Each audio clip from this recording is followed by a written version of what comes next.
introduce myself. So if you haven't already met me, my name is Neil Ashizawa, and I'm the Director of Product Management at Finiscape. I came over to Finiscape shortly after Kevin arrived as the CEO. We had worked previously together at HP, and so I was more than happy to continue to work with Kevin. I think extremely highly of him, and so it was really a no-brainer to come here to Austin and work with him at Finiscape. And today what we're going to talk about is membership recruitment and retention strategies. I just wanted to highlight that word strategy and set an expectation with you that really it's this discussion I characterize at a very strategic level. It's not so much at a tactical level. Now, I'd love to hear some of the tactical programs that you're doing to drive membership, because I always learn from you. But before I begin, I'm going to ask just a couple questions in the spirit of making this a discussion as opposed to me just sitting here talking. First of all, who was in my last presentation about building online community lifestyles? Okay. And the reason why I asked that question is because there's going to be some duplicate slides, and I just wanted to apologize up front. We're going to have to kind of sit through that. Second question. So, who is concerned about their membership and the trend that it's on right now? Okay. Who has, and when I say they think, they're actually working from a strategic level on new ways to drive membership.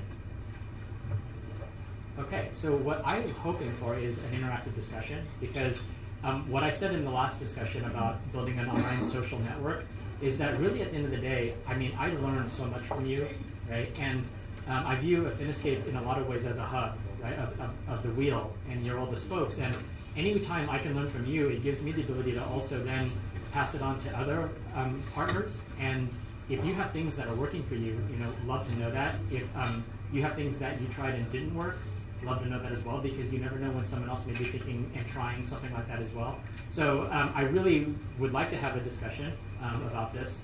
Fantastic. So let's get started on it. I always use this slide as just to establish some background for discussion. I call this my association architecture slide, and basically at the end of the day, what associations are really there for, and this is more for the industry associations, is to further that industry, further that profession, and help the members in that profession. Right? And you really do that, and you help them through one of four ways, either by bringing them products and services, by bringing them education or continuing education opportunities, by performing legislative efforts on behalf of their industry, and by fostering community networking and interaction. I think that there's something that's very key. There's something that's very key here that will really set the background for this discussion. So right now, there's a lot of challenge with respect to membership and growing membership and retaining members. Right? So let's take a look at what creates the challenge in doing that. First of all, there is a new generation of members that are entering the marketplace, the Gen Y, right? And they're young. And they have a lot of different views. They have a lot of different skill sets with respect to the way they use technology. I believe that they come in with a lot of different expectations for what they think the association should be doing for them. Information services and products are pervasive and accessible. So now with the advent of the World Wide Web, you can kind of go out and get a lot of information, a lot of stuff that you normally couldn't do before the World Wide Web. Right? So oftentimes it was a lot of information services and products straight from the association. There are a lot of niche solutions that are competing to provide overlapping value. The interesting thing is the industry professionals are, in a lot of ways, how would I characterize it? They could be viewed as almost like a gold mine, if you think about it, because there's a lot of vendors out there that understand that they could really monetize your members, and the way they like to monetize it is really to provide them value, right? And really grab their attention and pull it away from their attention that they would normally be focusing on you. And then associations aren't run like traditional businesses, and they never were asked to. Okay, it was always a nonprofit. It was always to further the profession. It is and always will be a very noble thing to do. Where the breakdown starts to happen, though, is that if you really step back and look at this, there's a huge competitive landscape going on now with respect to keeping or getting your members' attention, right, and providing them offers. And there's a lot out there, right? And I think that associations are starting to understand that there has to be a shift in the way they think. And I always characterize it as they have to start thinking a little bit more competitively like a real business, right? And we'll get more into that. But just to kind of give you just an understanding of the competitive landscape, right? So there's a lot of for-profit organizations that are trying to bring offers to members and really take their attention away from you, right? And this is the type of stuff that threatens membership trends and retention. Right. So going forward, in this heavy competitive landscape, right? How do we drive membership? So the first thing that I'd like to do is first of all bring up this concept of a membership life cycle. So how many people view membership and getting members and having them join as almost like a life cycle? Okay. So let me take you through our proposal of a life cycle, and I'd like to discuss it after I build out the slide here, right? So there's this, what we characterize as an unaffiliated professional out there, right? This is that professional that's out there, you don't even know they're out there. A great example of this is actually my sister. She's a physical therapist, right? And it was funny because when I joined Affiniscape, I really did obviously a lot of learning on this market space of associations. And the first thing I did was pick up the phone and say, hey, Nicole, so are you part of the Physical Therapy Association of California? And she said, no. Right? And I said, well, why not? She said, I don't know. I don't know if there's going to be value there. And so she was one of them, and I was a little bit offended. I was like, you really should join. But the idea here is that the unaffiliated professional, right? So if they're out there, right, it doesn't mean that they don't know who you are. You just don't know who they are, right? And they're out there. Okay. So and the question is, do they find value in the association? Is there something that they could look at to find value? Now, if the answer is no, they're going to just remain unaffiliated. Right? But if the answer is yes, then they might be an anonymous professional. And this is someone who's now starting to lurk. Right? They might periodically go to your website, check things out, maybe talk to others, but they're still anonymous. You still don't know who they are. If you go through and take a life cycle approach to this, right? So then the next step is, well, is there some way that they could find value in your association? And if no, then they'll probably remain anonymous. But if not, then maybe we move them to the next stage of the life cycle, which is be a registered professional. And once you get to the registered professional, now you've captured their contact information. Really what this means is that they've given you permission to say, hey, you can market to me. Right? Now I'm going to let you know I'm here. I'm starting to see now some value here. I'm open to offers. Okay. Do they continue to find value in association? No, then they'll pretty much stay anonymous or registered. If not, then hopefully we could cross the payment chasm and they become a member. Now, continue to find value. If so, if not, then they could lapse. And if yes, then we're going to actually bring up this new type of member, and we're going to call them an engaged member. Right? This is that member that actually is engaged, is maybe going to conference, participating, networking, and so forth. And then if they continue to find value, then maybe we can do a thing where you could upgrade a membership level. Now, I've already started speaking with some of you, and you're already starting to think about this in terms of not just a member, but tiered membership. And so by a show of hands, how many people have actually started thinking about this concept of a tiered membership? Good. Excellent. And then obviously you want to renew and keep that retention. Okay. Not before I do that. Okay, so let's pause for a second. So what's interesting is when you step back and you look at it, I speculate that the thing that's drawing your attention are the green boxes, right? Because that's pretty cool, right? If we can somehow build out this life cycle and get these people from one phase to the next, then we're gold, right? I mean, we could get our trend going in the right direction with the right velocity and have that retention we need. But if you really stop and look at it, it's the diamond boxes that are really the key, right? And that's the part that a lot of people don't really look at when they look at this chart. But that's the part that Affiniscape looks at. Okay, this is the thing that really interests us, right? Is this whole concept of providing value. Because if you're providing value, then you can move members through the life cycle. Right, so I'm going to talk a lot more on the value, but just wanted to highlight that. So what I want to do now is introduce this topic to you. Okay, so this is a business a business model. It's called freemium. How many people have heard of this concept called freemium?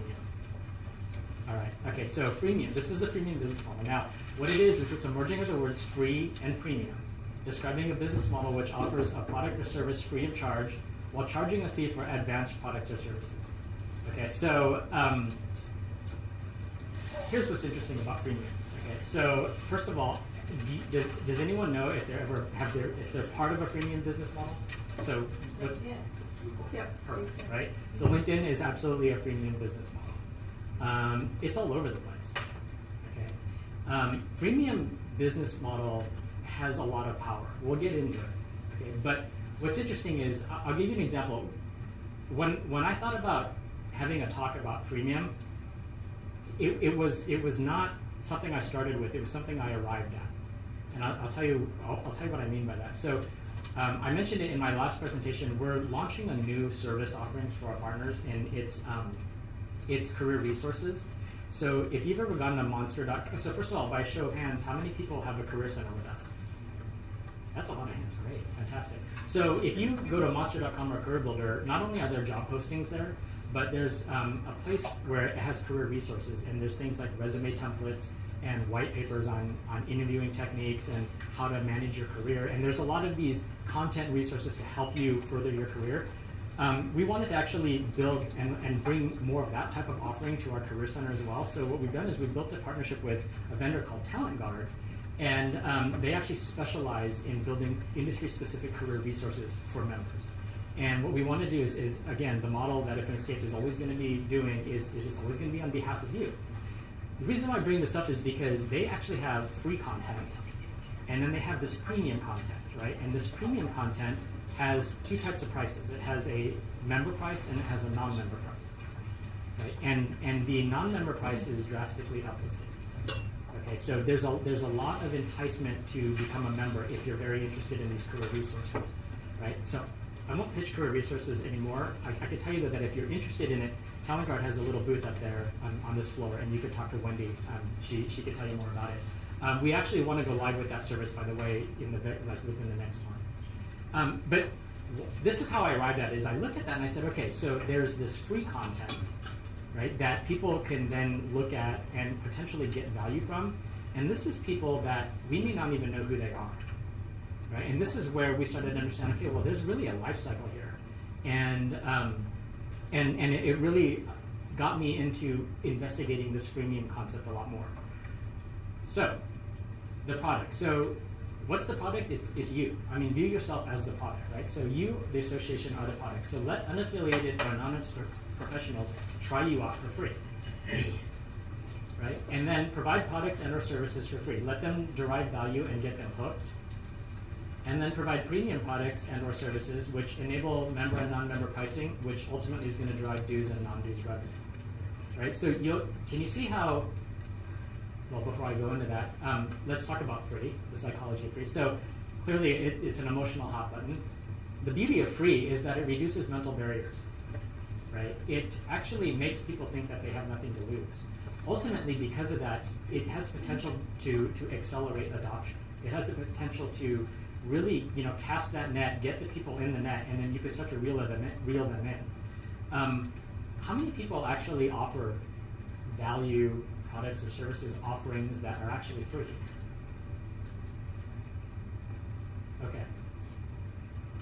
Okay, so when you think about it then, that part of the life cycle is where you focus on the free stuff.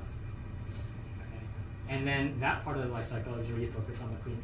Right? Now, I speculate that as you move people through the life cycle, the value has to increase. Right? If I'm going to be an engaged member and I want to go from, say, bronze to silver or silver to gold, if you're starting to think about tiered, well, the premium offers have to be very premium. Right? So that's really the focus there. Now, you may be thinking to yourself, so one of the questions that I get when we discuss this is a great question, and that is the free part. The one problem that I have with the free part is that it's increasing my cost, but it's free. Right? So how do I manage that from a business perspective? So did you follow me on that? Mm-hmm.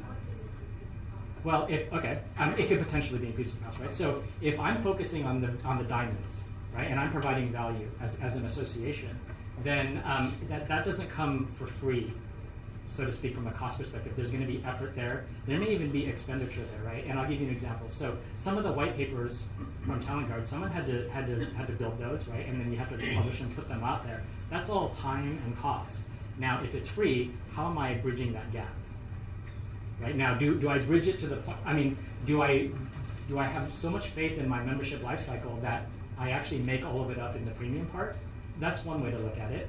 It does put a little bit more pressure on you to really make sure that you nail the premium part, and it makes you less risk adverse.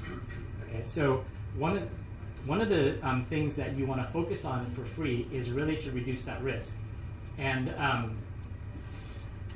me go back for that. So I'll talk more about reducing risk on free in a moment. What I wanted to do is just go over the types of free, right? So when you look at the types of free, so there's going to be value-based, right? So the more of the feature set used of an offer, the more value derived. Okay. There's cross-subsidy. So give one offer for free and charge for complementary offers. And then there's time-based trial. Okay, so begin charging once the trial period ends. So let me give you like an example of how we could potentially do one of these three. So for a value-based, potentially, and this kind of goes back to my earlier presentation on building an online community. Can you back that last slide? Yeah, sure. Yeah, so what I'm hoping is that the example can kind of bring it home a little bit more, make it a little bit more clear. Let me know when you're good. Are you good? All right. So a value base, right? So going to my previous presentation that you attended where I talked about building an online social community. So potentially you could do something like give viewing privileges in a social networking platform for free. But if you want to start getting into action, doing blogging, commenting, rating, swatting, that's when you have to become a member. Okay, so that's an example of value-based. Cross-subsidy. So view industry-specific collateral for free, but charge for a premium. An example I used in my previous discussion was that concept of evidence-based research, right, for physical therapists. That is premium content, right? But you can get them hooked on less premium content for free, and then say, look at you. Here's a great example. Maybe you give them the first paragraph of the evidence-based content, right? And then say, you want more? Here you go. And then time-based trial. Okay, so how about giving a continuing education management platform for free for 6 months and then charge for continued usage? Okay, so you get them hooked for that 6 months and then say, look, if you want to continue to use it, then become a member. Okay, going back to that free. So how do we mitigate the risk of the free model, the freemium model? So in the capacity by which you provide value, whether it's products or services, education, legislation, or community, and that is free, and there is some cost associated with it, what you could still do is let those anonymous professionals work for you. Okay, and the way you could do it, and here's two great examples, right? You can still drive non-dues revenue by selling job postings from employers and or by selling advertisements, right? Because those people are still impressions, they're still out there. Okay, and so you can still offset the risk by doing other non-dues revenue even in the free part. And that's kind of the beauty of freemium. Does that make sense? Cool.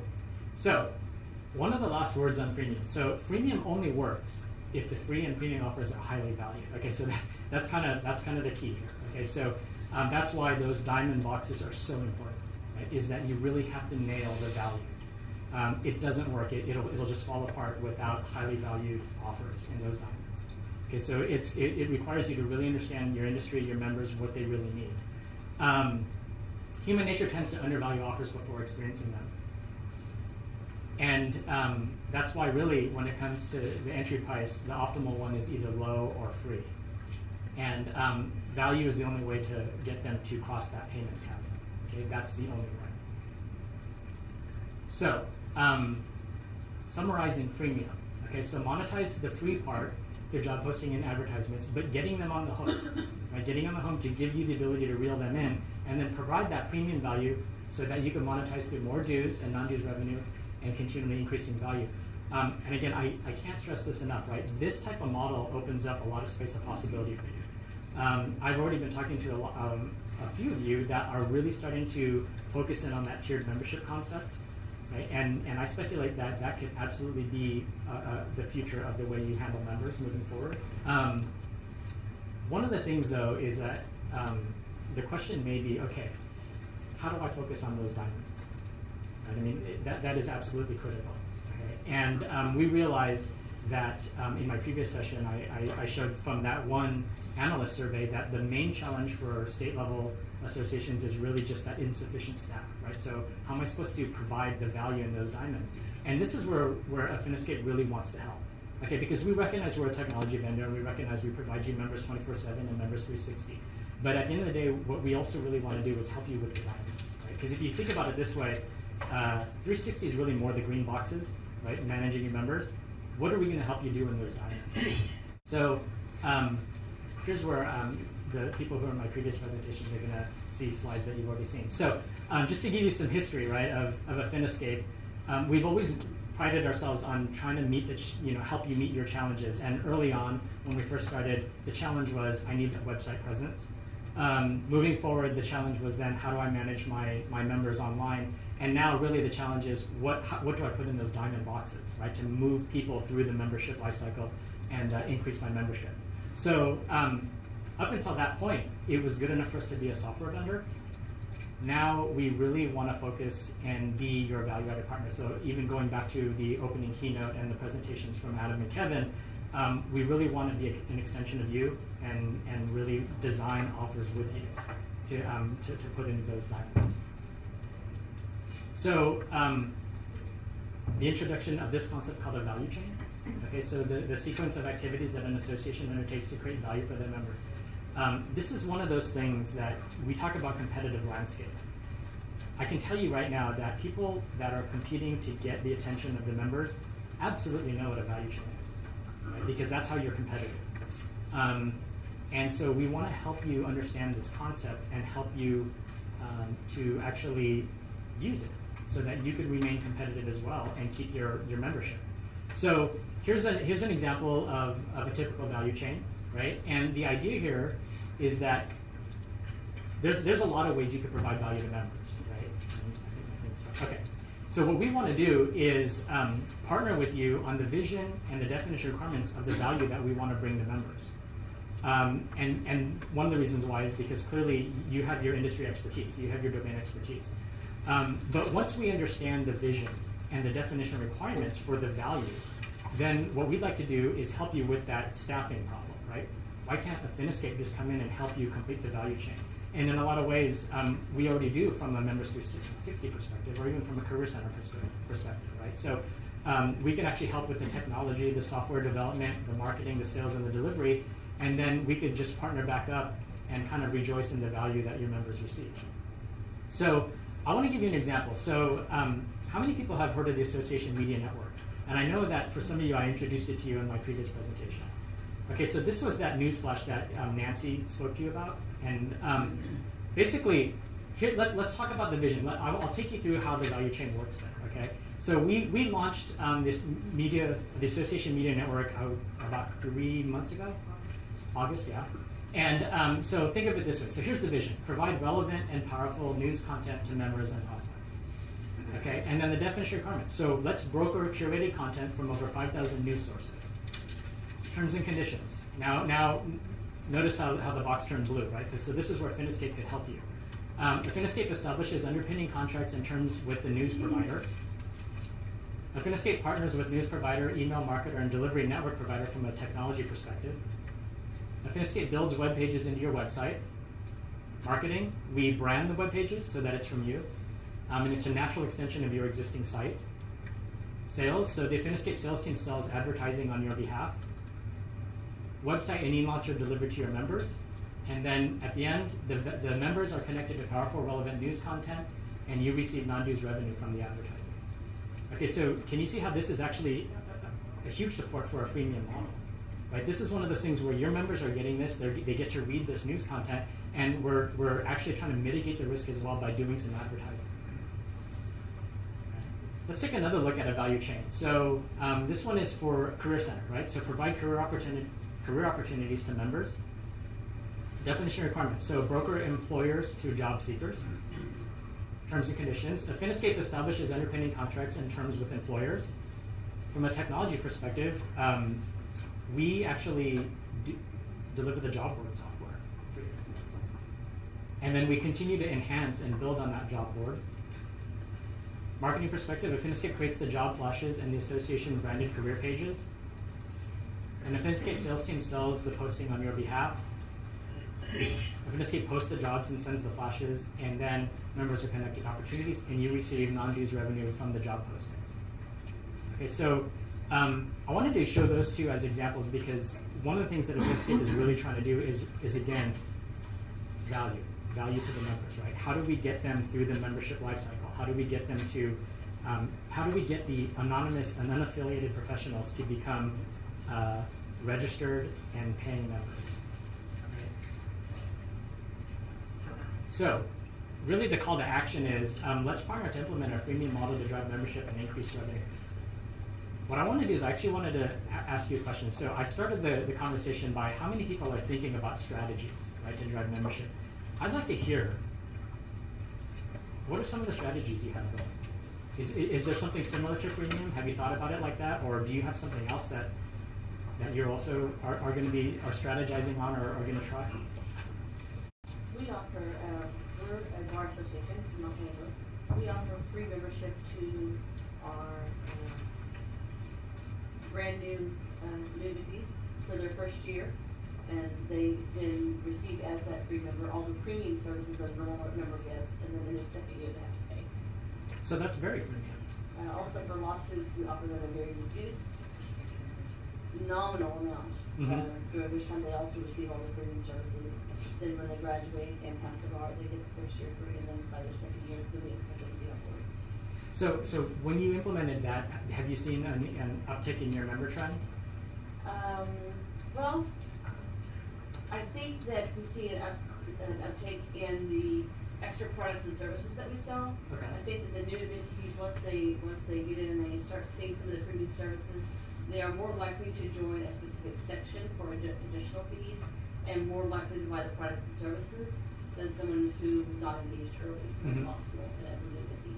The earlier that we can engage them as law students, the longer we keep them. Okay. Right. Yes. We actually had a client that after renewals noticed that there were several members that didn't renew for this coming year. So they ran a promotion of like a half rate price basically for any new member, any renewing member. It didn't matter who you were, the rate would be cut in half. And due to that, it goes through December 31st. Due to that, we've already gotten 61 additional members renewing. And then after December 31st, it starts over with regular rates. But it's a time-based trial. Basically. Okay, so I'm sorry, so where It's an incentive to renew at a lowered rate so that we get an additional, those members we would have missed out on are now able to renew at a half price rate, but it's only good until December 31st. So after December 31st, if you want to renew, it's back to the normal renewal rate. I see, okay. Do you speculate that after December 31st they're going to renew at the normal rate? No, I think everybody who is going to renew is going to renew before December 31st. Otherwise, so they can renew at any time during the year. right. So Ashley, I'm sorry. So where I got lost was it's half off before December 31st, Right. and then after December 31st, then it's full price. Yes. And when those members renew half off, come renewal next year, are they going to renew at half off again? No, there'll be a regular rate. It's a one-time, like, first time they've ever tried it, and they've gotten a few additional members out of it. So. Okay. We're an individual membership association, but our bylaws won't really allow us to have a corporate membership, but we are trying organizational membership, and it's working out really well. We have one, I guess, point of contact in an organization, and they say, I have 8, and then we get the 8, and within the last 6 weeks, we've brought on close to 50 members. And I think we're going to have the peer pressure when renewal time comes around again, because they'll want to maintain that discount. And the discount is just based on how many people. It's something I make in my head. We're working it out. But more of a pressure. What we found is our cycle, the life cycle, is they come in to get the certification that only our association offers, and then they lapse within 2 years because they wanted to come in to get the courses leading up to the certification, to get the discount for the certification, and then they're gone. So the 2-year retention, we're seeing the drop off there. So we're hoping the organizational peer pressure will allow it. And then it also adds us the ability for organizations, the turnover within their departments, they can just replace it with new hires. So you're maintaining the numbers. Yes. We have 2 big conferences every year, and right now we're coming up to our midwinter, which is half the number of individuals we have for our annual convention. So we have a first-time member administrator would get the opportunity to join at $150 rather than the traditional $225, but that membership expires August 31st of 2012, and then they go up into the dues tiers. If they have membership has lapsed, then they can come back at a reduced rate of $246, and then again it goes back up into the tiers after the 31st of August. But we get members then, and then also for convention, they can start coming in, will they join or rejoin, and so we probably get about 60 new members for convention, about maybe 20 or so for winter leadership, and that's how we kind of grow our organization. And then another thing we're doing is districts who are small, if we can allow 50% of them to come in at the member rate, registration rate, regardless of their member type, then they see the value of the event. And so then, you know, and I'm pretty good about selling memberships. So if I get a non-member on the phone, I'm pitching it. Right. And, you know, and telling them the value right up front. And then, so it's just, and then of course they always come back most of the time and will say this was a great conference, and then again they see the value. Right. And One of the things about human behavior and human nature is that they, like the slide said, they tend to undervalue an offer until they get to experience it themselves. And so have you found that? Have you found that as much as you pitch, it's still better for them to experience it? And it also helps when you have members who have been longtime members and have seen the value over and over again, and we've helped them quite a bit through some situations. They too will come back and pitch membership. You must join. This is the reason why. Yeah. One of the things that we offer as a member is that they can accumulate a certain amount of legal assistance. If their membership lapses, they lose that legal assistance. So if they have a friend within their school that needs a review of their contract and they're not a member, they don't have that $750 to pay for that review through an education attorney or something like that. So they're able to see that benefit from another member as well. Right. Maybe made it sound really good. We have a grant program. Within the grant program, we have this website that offers 24/7 technical assistance. And so they get basically all the benefits that our members are paying for free. So there is a freemium model that's been in works because of this grant program. But it's a hindrance more than a help. And there's nothing that can be done in our grants if we do have to promote it. We have to link the sites. And, you know, so if they find that site before they find us, you know, they're never going to work. So are you going to change it? We need a grant. I mean, what can you change? You can't change the terms of the grant, but, you know, maybe finding another value. I guess. Right. So one of the objectives here, right, is really just to open up the space of possibilities and the way we might start thinking about strategy on this. And I think that's the key, right? Is maybe there's another way, right? There's always another way. I mean, I refuse to believe that we're locked into one way and that's the only way it can possibly be, right? So, yes.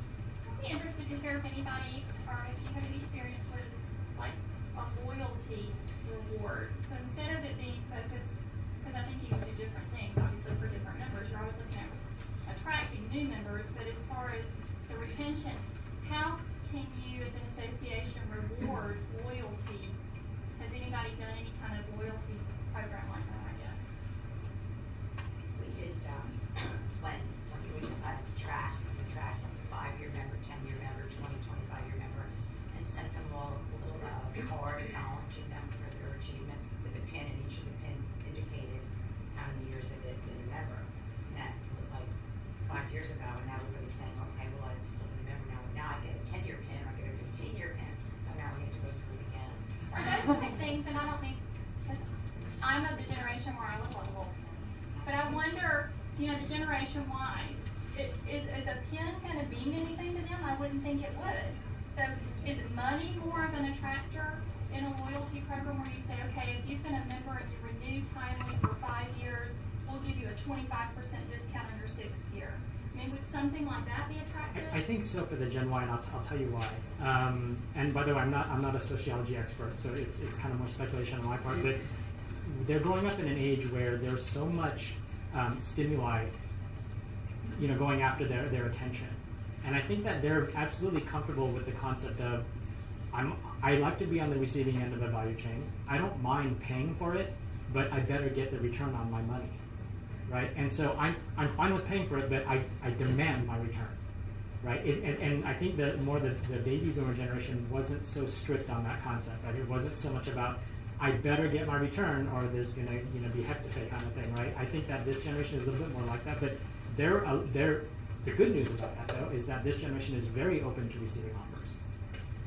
See, I would see the baby boomers being more of the people that want the pins and the traditionalists, because I think they may have joined out of obligation. It was, I need to do this because it's the right thing to do. Mm-hmm. I need to support my profession. It's a career that's been good to me. I need to give back. I need to be a part. I think they do it out of duty rather than maybe the younger generations are doing it out of what they're going to get out of it. It's not, don't tell me I should join just because I should join. Yeah, what's the value? Yeah. What am I going to members do? are traditionalists and baby boomers. Yeah, So and so we've got all of them, so with pharmacy, so it's just one of those things you have to kind of do different things. So it's hard to shape a loyalty program that's going to appeal to everybody, really. But see, and that's also why I think freemium is a viable model. And the reason why is because a Gen Y person might say, I don't want to be marketed to yet because I'm used to that, and I want to kind of limit it. And so let me be anonymous for a while, and let me just check it out, right? And then once I'm convinced that value's there, I'll tell you I'm here, right? And now you can send me more offers. Oh, a variation of the theme that again, an association management company. My largest client has 85,000 members. It's an education organization. Like all of us have been faced with hard times. Teachers are being furloughed and that sort of stuff. So we encourage the association to step up to the plate and believe in themselves and what they offer. So for the first time this year, they're offering a furloughed membership opportunity. It's the first time they've ever done it. And they've only been abused. They've only been abused so that we can see 4 times now. And they've gotten 2,000 members that have retained their membership. But they tracked 4 of them that were abusing it, But there again, they stepped up to the plate and they said, we think this is more the time. We understand your cost factor, but we think you need us now more than ever. And we'll put our money where our mouth is. So stay with us. And it's working beautifully. And that furlough, is that a free membership? A free membership for that 1 year. For 1 year. You're just renewing for that 1 year. We're not signing, or they are not at this point in time. They're not signing up new members. This is on your renewal plan. When they're hearing teachers say, I'm having cut corners everywhere. I can't do this right now. So we think, we understand you, we hear you, we think you need us now more than ever, and we're going to put our money where our mouth is. Wow. Stick with us this year. And it is really paying big dividends, PR-wise and otherwise. Are there any different challenges for organization-based associations? Because it seems, because I can see how this very easily applies to professional association, but when you've got different companies competing directly against each other,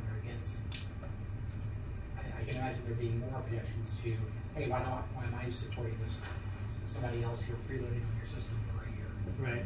So I've spoken to the organization or trade-based association folks, and I think one of the key differences is that the members of those organizations are not, well, let me put it this way.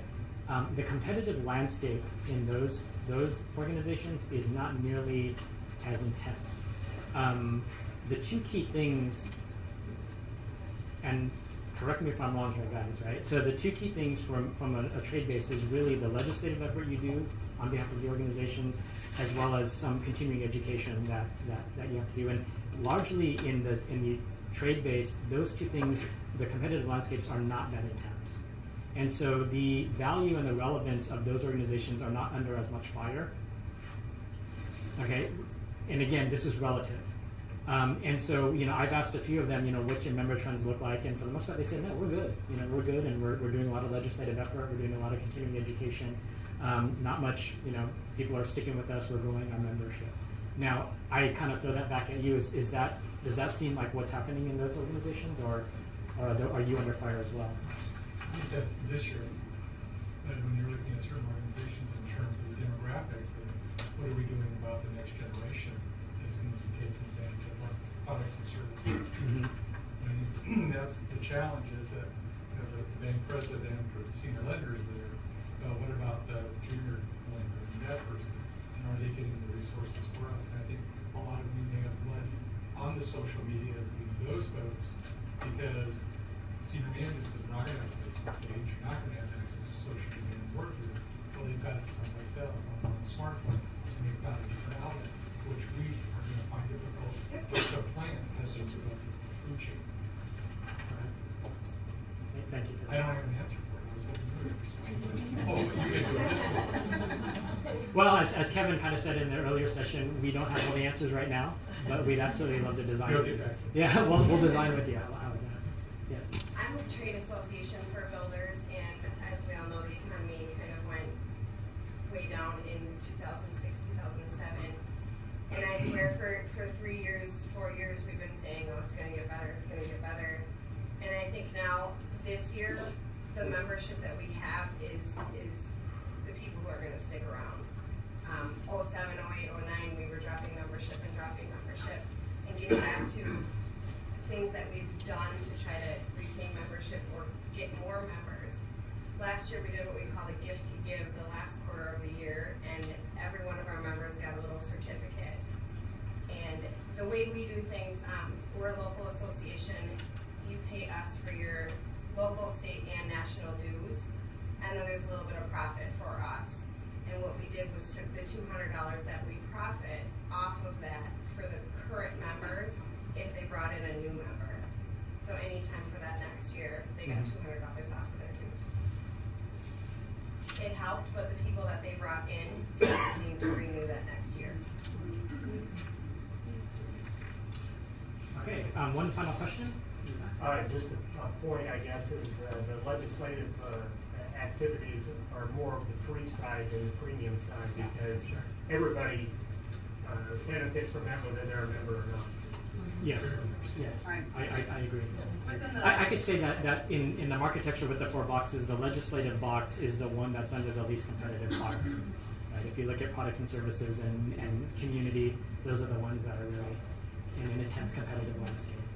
Hey, everyone, thank you very much. I actually really enjoy. I think this was a discussion which I really appreciated. So thanks for your involvement. Thank you. Yeah, have a great.